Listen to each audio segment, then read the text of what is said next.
Assalamualaikum warahmatullahi wabarakatuh. Akkam fuula isiniin jecha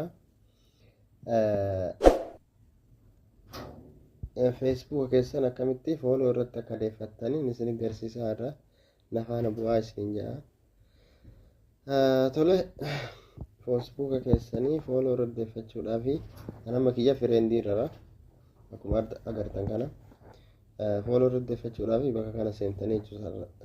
Tuttuqaa sadiin kana yeroo sarara kan seentanitti akkana isinii baasaa jechuudha. Yeroo akkana isinii baase tarne on bakka jedhu kana bakka kanarra seentan. Tarne on professional jedhu kana irra seentanii jechuudha kanatti.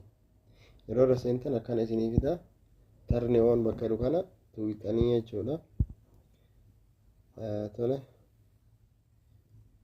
yeroo akkana isinii baase ammas next gootanii dura deemtanii jechuudha. Next bakka jedhu kana tuuqanii akkana dura deemtanii ammas next gootanii dura deemtanii tole keessayyoo akkana isinii fiduu baate public jedhu kana akkanatti bulee gootanii jechuudha. Isiniif akkana duwwaa godhe isiniif fida waan ta'eef bulee gootanii isa kanarra cuqaastanii jechuudha. Public jedhu gubbaa kanarratti ergasii next gootanii tole ergasii confirm gootan kuno dura deemtan jechuudha. Akkuma bulee kana dhahuudhaani confirm gootanii dura deemtanii jechuudha. Amma yeroo inni akkana isinii fidu next gootan ammallee gara jalaa kanatti next gootanii dura deemtanii jechuudha. Ammas next gootanii gara duraatti deemtan.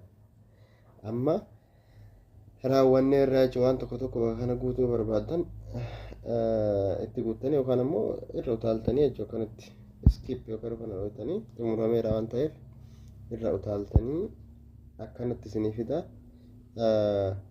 Go to professional bakka jedhu kana buutan ammaasi yeroo as buutan akkanatti banameera jechuudha. Madhumateera eessaaf duuba deebitanii kallattii bakkii irraaf duuba deebitanii akka fagoo hin deemne xiyya tana tokkodhaan of duuba deebi'ee isin garsiisaa jechuudha.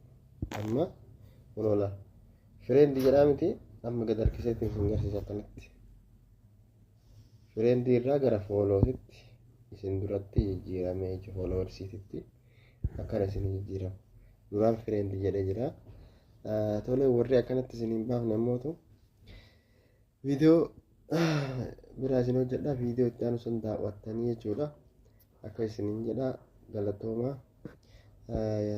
subscribe share godhaa akka isin jaa bye bye. Kanaafuu subscribe godhaatii yaada keessan koomentii irratti dhiyeeffadhaa isin jaa.